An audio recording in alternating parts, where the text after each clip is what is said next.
दुर्गा सप्तशती तृतीय अध्याय। महिषासुर का वध। जगदम्बिका के श्री अंगों की शोभा सहस्त्रों उदित होते हुए सूर्यों के तुल्य है। उनकी रक्त वर्ण की साड़ी के साथ गले में मुंडमाला सुशोभित हो रही है। दोनों स्तन उनके रक्त चंदनार्चित हैं। उनके कर कमलों में जपमाला, विद्या, अभय तथा वर नामक ये 4 मुद्राएं शोभा पा रही हैं।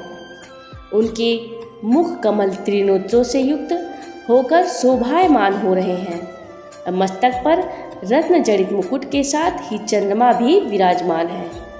ये स्वयं कमलासन पर आसीन है।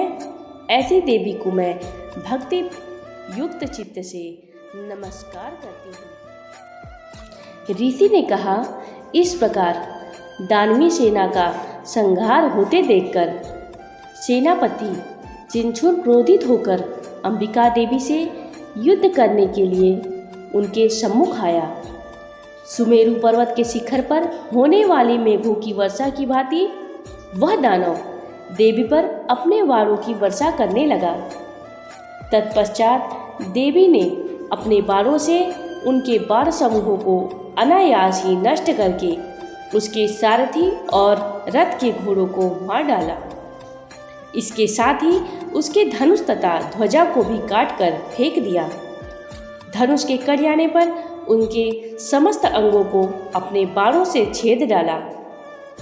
अपने धनुष, रथ, घोड़े और सारथी को नष्ट हो जाने से वह दानव अपनी तलवार और ढाल को लेकर देवी की ओर झपटा। उसने तेज धार वाली तलवार से सिंह के मस्तक पर आघात करके देवी की बाईं भुजा में अत्यंत वेग से प्रहार किया। राजन, देवी की बाह के स्पर्श से वह तलवार भस्म हो गई। अपना प्रहार निष्फल होते देखकर उस राक्षस ने क्रोध से रक्त नृत्य करके हाथों में शूल उठाया। तब उस महादानव ने देवी भद्रकाली के ऊपर अपना शूल चलाया। वह शूल आकाश मंडल से गिरते हुए सूर्यमंडल के समान अपने तेज से देदीप्यमान हो गया। बड़े वेग से उस शूल को अपनी ओर आते देखकर प्रत्युत्तर में देवी ने भी अपना शूल चलाया। देवी के शूल के प्रहार से दानव शूल के सैकड़ों खंड हो गए। साथ ही उस शूल के द्वारा महाबली सेनापति चिच्छुर का प्राणांत हो गया।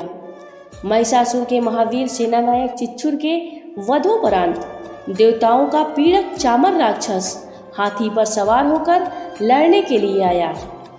उसने आते ही देवी पर शक्ति का आघात किया, परंतु जगदम्बिका ने उसे केवल हुंकार मात्र से ही घायल एवं निष्प्रभ करके तत्क्षण भूमि पर सुला दिया।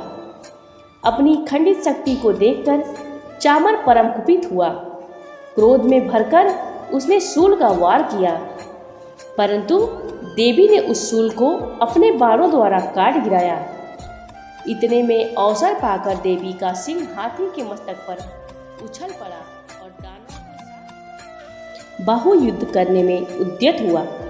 वे दोनों लड़ते लड़ते हाथी से भूमि पर उतर आए और अत्यंत क्रोधित होकर परस्पर प्रचंड प्रहार करते हुए तत्पश्चात देवी का सिंह आकाश की ओर प्रबल वेग से उछल पड़ा और गिरते समय अपने पैने पंजों के प्रहार से चामर का सिर धड़ से भिन्न कर दिया।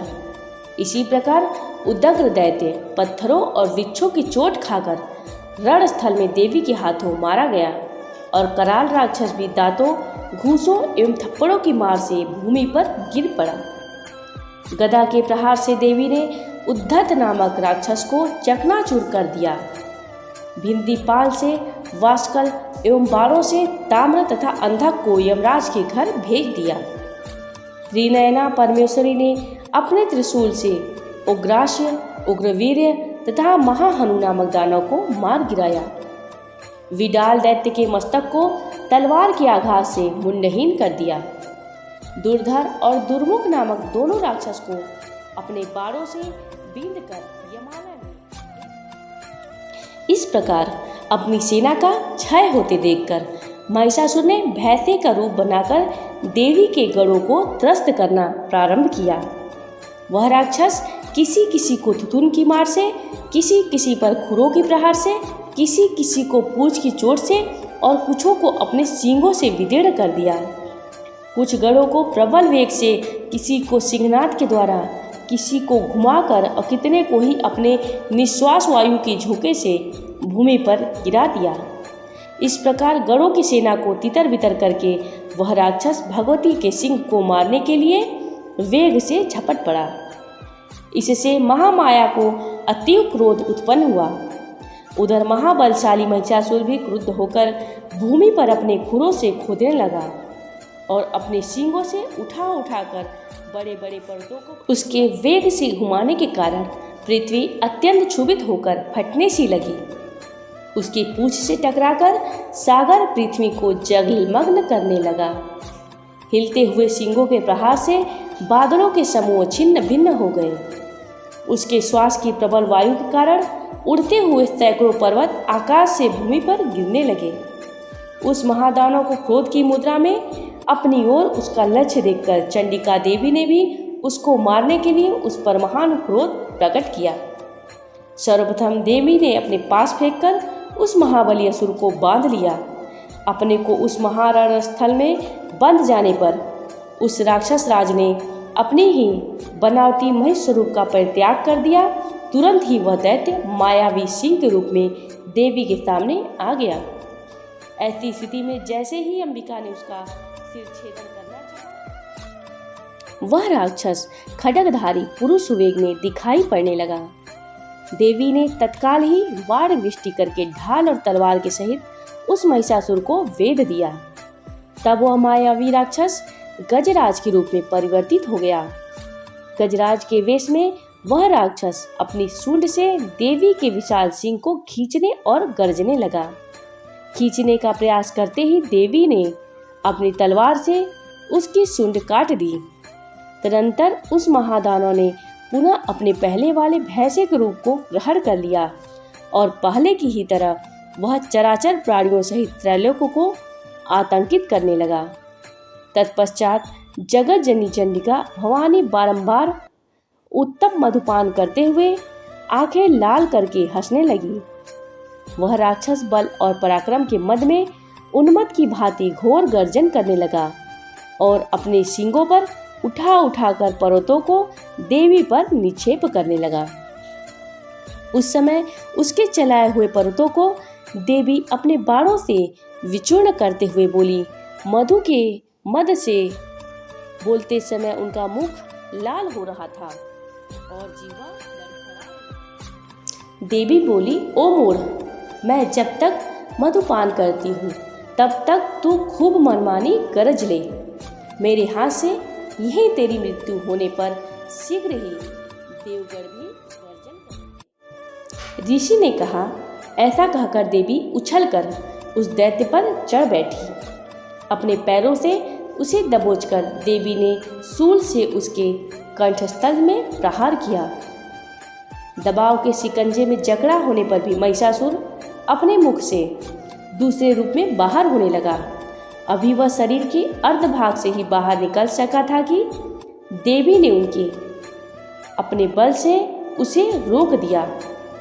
वह दैत्य निर्गतावस्था में भी देवी के साथ युद्ध करने में लग गया। तब देवी ने बहुत बड़ी तलवार से उसके मस्तक का छेदन कर दिया। महिषासुर के मरते ही उसकी बची कुची सेना हाहाकार करती हुई भाग खड़ी हुई तथा समस्त देवता अत्यंत आनंदित हुए। देवताओं ने दिव्य महर्षियों के साथ मिलकर भगवती दुर्गा की स्तुति की। गंधर्वराज प्रमुदित होकर गान करने लगे तथा अप्सराएं भी नाचने लगी। इस प्रकार मार्कंडेय पुराण के सवर्णिक मनवंतर कथा के अंतर्गत देवी महात्म्य में वर्णित महिषासुर वध नामक